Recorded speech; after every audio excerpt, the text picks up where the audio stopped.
Bonsoir à tous, j'espère que vous allez bien. Bon, petite analyse rapide de marché pour demain. Ok, à niveau de l'annonce économique, demain, on a IPC annuel, ok, sous la zone euro. Ça, c'est important, c'est à 11 heures. Je ne vais pas vous montrer, mais comme ça, vous êtes au courant à 11 heures. C'est l'annonce économique plus importante de la journée à 11 heures. À partir de là, il n'y a plus rien. Donc, on va suivre carrément les casses des OPR ou voilà, des divergences, ainsi de suite, pour nous baser sur les positions. Je crois que demain, la journée, ça va être un petit peu plus neutre, OK? Mais il y a des objectifs quand même. Donc, pour commencer, le DAX.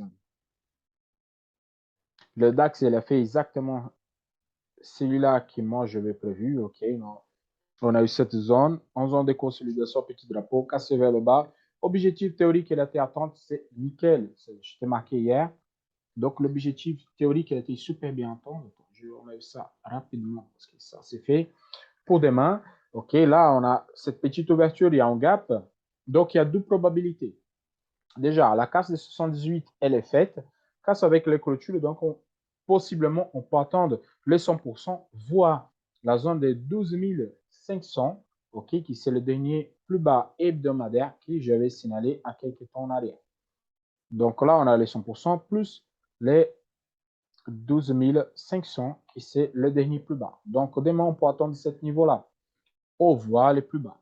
La question, c'est s'il continue à corriger, il y a les clôtures et les casse ce dernier support, là, vraiment, après ça, on n'a plus rien pour le support. Le prochain, c'est à niveau de 11 600. Donc là, demain, c'est un jour crucial. Okay, c'est vraiment une journée cruciale pour savoir où le DAX, il va aller. Donc, je garde mon FIBO. Premier objectif, 12 670. Deuxième objectif, c'est le 12 500 pour demain. OK? Donc, aujourd'hui, on avait fait quoi? On avait pris carrément en retournement sur la zone de la OPR. OK? On a sorti les plus bas. Il y a des gens qui ont profité aussi des pullbacks. Surtout, c'était un pullback sur la zone 61. Ça a super bien passé. Donc là, il a cassé. Donc, si et bien fermer le gap, tant mieux. OK, comme ça, nous donne une excellente opportunité de prendre la vente. Donc, pour le DAX, c'est tout. Il n'y a pas grand-chose. Donc, on continue à vendre parce que la tendance, elle est forte baissière et on attend cet objectif-là. De côté de Dow Jones, OK, je vais faire dans l'ordre. De côté de Dow Jones, donc le Dow Jones, il a cassé sa trade line, OK, il a clôturé, il va vraiment là, il part. Okay, il a vraiment ce signal fort de baisse aussi. Lui, il casse le 78 des Fibo.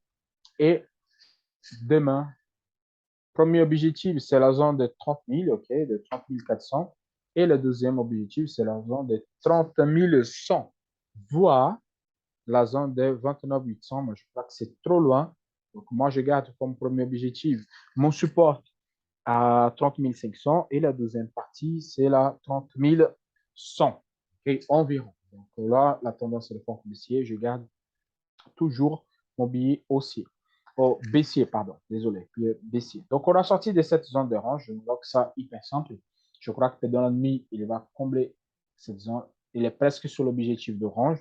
OK, donc après celui-là, s'il va ranger sur cette zone, comblement de gap, donc revient pullback, on prend de la vente. Donc là, pas des achats que des ventes. Donc pour l'instant, on reste observateur là-dessus. Comme ça, vous savez que pour moi, le meilleur, c'est un petit rebond sur la zone de 31 032. Comme ça, on peut rentrer vraiment sur une belle position pour prendre toute la baisse.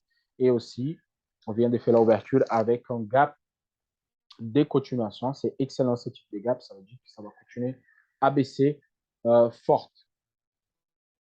Je vous montre le trade de aujourd'hui. OK, les trades que j'ai envoyés dans les groupes. En fait, le trade que j'ai envoyé dans le groupe, c'était hyper simple. On avait notre trade line ici, la trade line daily, plus la zone de résistance qui sont en zone daily aussi, et le haut de notre range. Donc là, c'était hyper simple de prendre. OK, oh, le trade n'était pas là.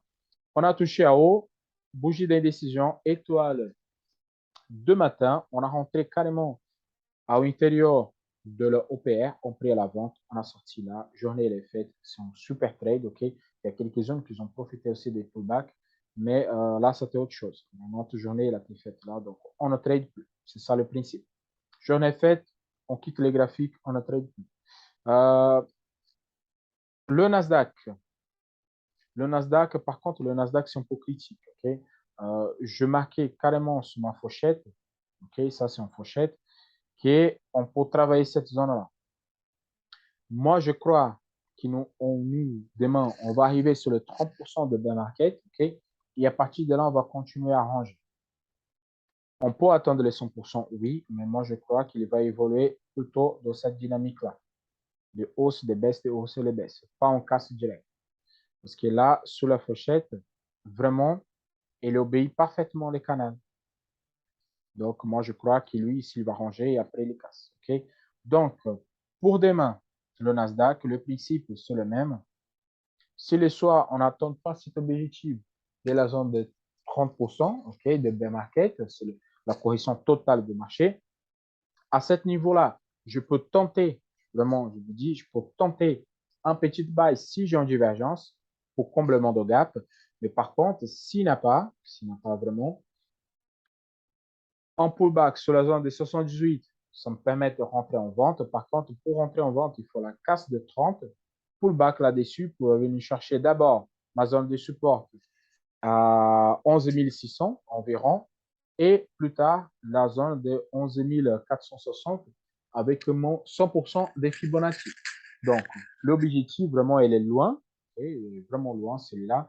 Donc, moi, je garde plutôt comblement de gap, pullback sur la zone de 78, prendre la vente pour chercher la zone de 30 de bear market. Deuxième plan, en casse de cette zone, pullback là-dessus pour arriver sur la zone de 11 600, voire plus bas. Donc, c'est ça l'objectif que j'attends pour demain. OK, c'est vraiment l'objectif pour demain. Aujourd'hui, le Nasdaq a fait un joli signal. Vraiment, il y a une casse de l'opère vers le bas, pullback. D'abord, sur notre biseau, au élargissement, sur notre support de la trade line de élargissement. C'est un bel pullback pour aller chercher les objectifs. Donc, c'était un super trade pour ceux-là qui ont profité. Moi, je n'ai pas pris le Nasdaq parce que déjà, ça était trop tard. Deuxième, ma journée était faite, donc on ne rentre pas si notre bénéfice il était fait. Donc là, c'était un bel pullback à la vente. Super, rien à dire. Donc là, je tombe en petite orange. Comme j'ai dit, zone 78, je rentre à la vente.